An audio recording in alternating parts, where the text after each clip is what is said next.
Demikian juga halnya tentang adanya ketentuan larangan politik uang dan menjadikan partai politik sebagai perahu atau istilahnya dikenal dengan uang perahu yang dengan mengeluarkan biaya tertentu. Komisi 2 dan pemerintah menyepakati bahwa hal itu tidak diperbolehkan dan bagi yang melanggar akan dikenakan sanksi. Adapun sanksinya bagi parpol pengusung jika terbukti menerima imbalan adalah parpol atau gabungan parpol yang mengusung calon terpilih tidak dapat mengusung calon gubernur atau wakil gubernur, bupati, wakil bupati, dan calon wali kota, wakil wali kota pada berikutnya di daerah yang sama. Untuk hal yang sama dilakukan terhadap calon yang terbukti memberikan imbalan kepada parpol pengusung akan dikenakan diskualifikasi serta diproses sesuai dengan ketentuan peraturan perundang-undangan yang berlaku. Semua ketentuan tersebut diharapkan dapat menghasilkan pilkada yang lebih baik yang akan mengatasi berbagai persoalan pada masa-masa sebelumnya. Yang kami hormati pimpinan dan para anggota Dewan yang kami hormati, para menteri yang mewakili pemerintah dan hadirin sekalian yang kami muliakan. Komisi 2 bersama dengan pemerintah juga telah bersepakat tentang pelaksanaan kampanye jika mekanisme pemilihannya secara langsung. Secara umum pelaksanaan kampanye calon kepala daerah difasilitasi oleh KPU dan dibiayai oleh KPU sehingga semua calon pasangan kepala daerah tersosialisasi secara merata sama. Dalam undang-undang ini juga telah diatur untuk tidak lagi diperkenankan melaksanakan kampanye dengan pengerahan dan mobilisasi massa. Perlu juga kami sampaikan bahwa pada forum pengambilan keputusan tingkat pertama di Komisi 2 pada tanggal 24 September yang lalu, terdapat beberapa usulan yang dapat diakomodir dalam rumusan, serta adanya pengkategorian terhadap materi untuk pengambilan keputusan tingkat 2 di forum rapat paripurna hari ini. Secara umum dapat kami sampaikan hasil rapat kerja Komisi 2 kemarin, yaitu yang pertama terhadap usul atau saran untuk menyempurnakan dapat diakomodasi seperti adanya pelarangan untuk melakukan mutasi oleh petahana dalam kurun waktu tertentu dan pemanfaatan APBD untuk kepentingan petahana, misalnya dengan bansos. Yang kedua, terdapat dua kategori materi dalam pengambilan keputusan, yaitu yang pertama kategori yang berdiri sendiri, ada 3, yaitu tentang mekanisme pemilihan langsung atau tidak langsung. Yang kedua, paket atau tidak paket.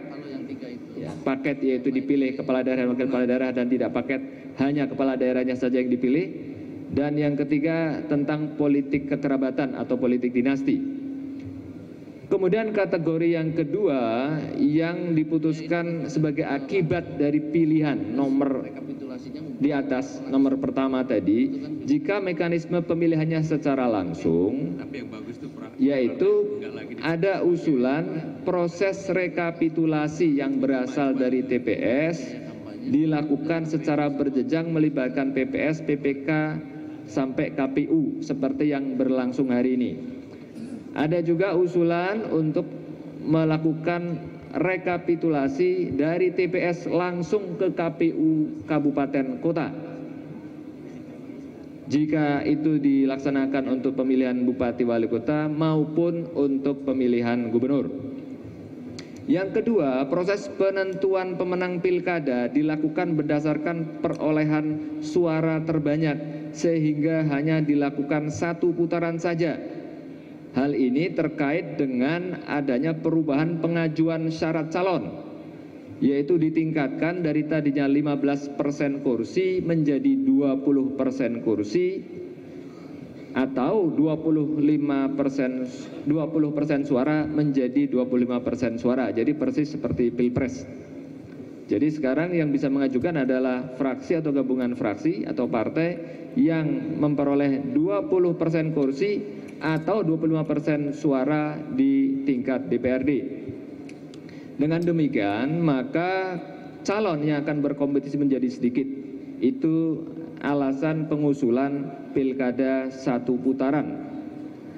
Alternatif kedua, untuk dilakukan 2 putaran seperti saat ini dengan batasan persentase tertentu, yaitu keterpilihannya karena telah melampaui angka 30%. Selanjutnya, hasil rapat Komisi 2 DPR RI tanggal 24 September yang lalu telah disepakati untuk membawa beberapa isu atau materi yang belum memperoleh kesepakatan di tingkat pertama antara pemerintah dengan fraksi-fraksi di Komisi 2 DPR RI akan dibawa ke dalam forum rapat paripurna tanggal 25 September pada hari ini.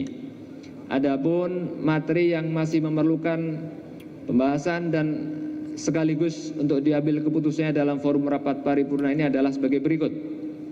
Yang pertama, tentang mekanisme pemilihan kepala daerah, yaitu apakah secara langsung atau melalui DPRD. Yang kedua, tentang paket, yaitu kepala daerah dipilih bersama dengan wakil kepala daerah atau tidak paket, yang dipilih hanya kepala daerahnya saja.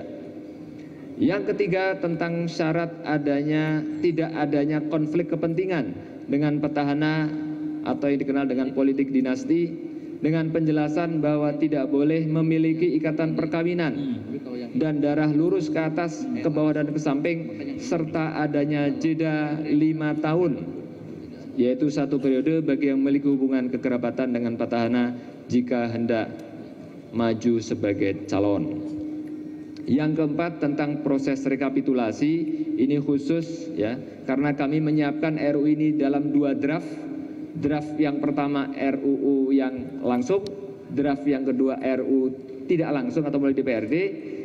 2 poin ini terkait dengan rekap yang menyangkut pemilihan langsung jika pemilihannya secara langsung. Begitu pula nanti kalau tidak langsung ada hal yang akan menyangkut. Jadi kalau langsung maka ada usulan proses rekapitulasi dilakukan berjenjang seperti yang sekarang dari TPS, PPS, PPK dan KPUD, atau yang kedua langsung dari TPS ke KPUD. Kemudian alternatif berikutnya untuk yang langsung tentang pilihan 1 atau 2 putaran untuk menentukan pemenang jika pemilihannya secara langsung. Perlu kami sampaikan dalam rapat paripurna yang terhormat ini bahwa RUU Pilkada ini dibahas bersama-sama dengan Dewan Perwakilan Daerah. Dalam pandangannya pada pengambilan keputusan tingkat pertama di Komisi 2, DPD secara umum setuju 2 opsi RUU Pilkada ini untuk dibawa pada pengambilan keputusan selanjutnya. Dalam pandangannya, DPD menyatakan bahwa masih perlunya dipertimbangkan calon perseorangan, apalagi jika mekanisme pemilihannya dilakukan oleh DPRD.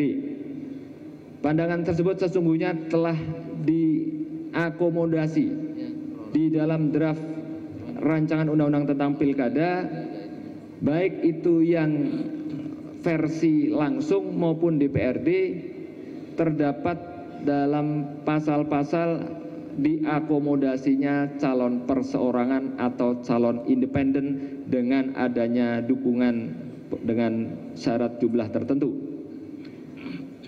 Namun demikian, mekanisme selanjutnya calon perseorangan akan harus mendaftarkan kepada DPRD jika melalui DPRD, demikian pula kepada KPU jika melalui secara langsung, dan jika hal tersebut telah dilaksanakan maka prosesnya akan dilakukan sebagaimana yang terjadi sekarang. Jadi pada intinya calon independen atau calon perseorangan tetap dibuka, peran serta dan hak konstitusionalnya tetap terjamin. Yang kami hormati pimpinan dan para anggota Dewan, yang kami hormati para menteri yang mewakili pemerintah, hadirin sekalian yang kami muliakan. Demikian laporan ini disampaikan untuk memberikan gambaran betapa rancangan undang-undang tentang pilkada ini telah mengalami serangkaian proses pembahasan yang mendalam dan menyeluruh. Kami membahas sudah hampir 3 tahun. Pada kesempatan ini kami juga tentu menyampaikan dan tentu saja rasa terima kasih, apresiasi dan penghargaan kepada Saudara Menteri Dalam Negeri beserta jajaran, kepada Saudara Menteri Hukum dan HAM beserta jajaran, kepada Saudara Menteri Keuangan beserta jajaran, dan tentu saja kepada anggota Komisi 2 DPR RI yang telah melakukan pembicaraan tingkat pertama untuk membahas undang-undang ini secara mendalam, cermat, tekun, terbuka dan berlangsung dalam suasana demokratis dan sangat bersahabat. Karena yang mendukung langsung ikut secara intens membahas RUU versi DPRD, pendukung DPRD secara intens ikut membahas rancangan RUU yang secara langsung. Ini saya kira menunjukkan adanya ikatan, adanya persahabatan yang mendalam, dan undang-undang ini betul-betul sudah akan menjadi alternatif yang terbaik apapun keputusan yang akan kita ambil hari ini. Walaupun kami telah berusaha mencapai hasil yang maksimal, tentu saja kami menyadari dan mengakui bahwa masih ada kekurangan, kelemahan, kesalahan baik dalam proses pembahasan maupun hasil akhir yang telah dirumuskan. Dan tentu saja ucapan terima kasih kami juga sampaikan kepada seluruh staf sekretariat Komisi 2, tim asistensi baik dari tenaga ahli komisi, peneliti P3DI, dan legal drafter, serta tim ahli pemerintah yang telah bahu-membahu dalam membuatan proses perumusan rancangan undang-undang ini. Selanjutnya tak lupa kami ucapkan terima kasih pada rekan-rekan media yang dengan antusias, bahkan ruang Komisi 2 hampir tidak muat dengan banyaknya media yang hadir di dalam rapat pengambilan keputusan kemarin tingkat pertama. Hal ini sangat penting karena ini bentuk dari transparansi dan akuntabilitas sehingga masyarakat bisa mengikuti secara seksama dengan cermat dan dengan terbuka dalam proses pembahasan rancangan undang-undang tentang pilkada ini. Dan juga tentu saja kepada semua pihak yang telah secara aktif ikut menyempurnakan, membantu memberikan masukan, pandangan terhadap penyelesaian dan penyempurnaan rumusan materi rancangan undang-undang pilkada ini. Apabila ada hal yang kurang berkenan, ada kesalahan dari kami, tentu saja dengan kerendahan hati kami mohon maaf yang sebesar-besarnya. Selanjutnya perkenankan kami menyampaikan rancangan undang-undang tentang pilkada ini kepada rapat paripurna untuk diambil keputusannya dan selanjutnya mendapatkan persetujuan bersama untuk disahkan menjadi undang-undang. Kami menyerahkan dalam 2 draft versi langsung dan versi DPRD sebagaimana apa adanya yang kami rumuskan. Terima kasih. Wabillahi taufik wal hidayah. Wassalamualaikum warahmatullahi wabarakatuh. Pimpinan Komisi 2 Ketua Panja Abdul Hakam Naja.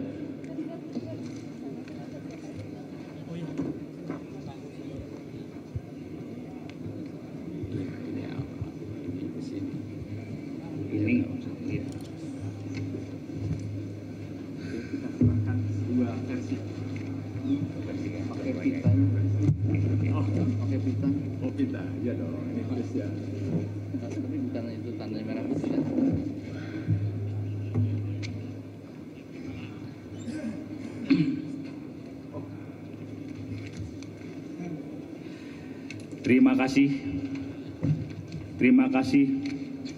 Saya sampaikan kepada Wakil Ketua Komisi 2 DPR RI, Haji Dr. Andes Haji Abdul Hakam Naja MSI, yang telah menyampaikan laporan hasil pembahasan RUU tentang pemilihan kepala daerah berikut lampirannya. Lampirannya yang satu itu agak tipis, ialah pilkada DPRD, dan yang satunya lampirannya agak tebal 4 kali lipat, ialah pilkada jika pilkada langsung. Saudara sekalian, saya ingin umumkan bahwa daftar hadir per menit ini ialah ditandatangani oleh 496 orang anggota. Dengan perincian fraksi Partai Demokrat 129 anggota dari 148. Wah, serius banget ini Demokrat ini. Fraksi Partai Golkar 94 orang anggota dari 106. Serius juga, tapi kalah dengan Demokrat.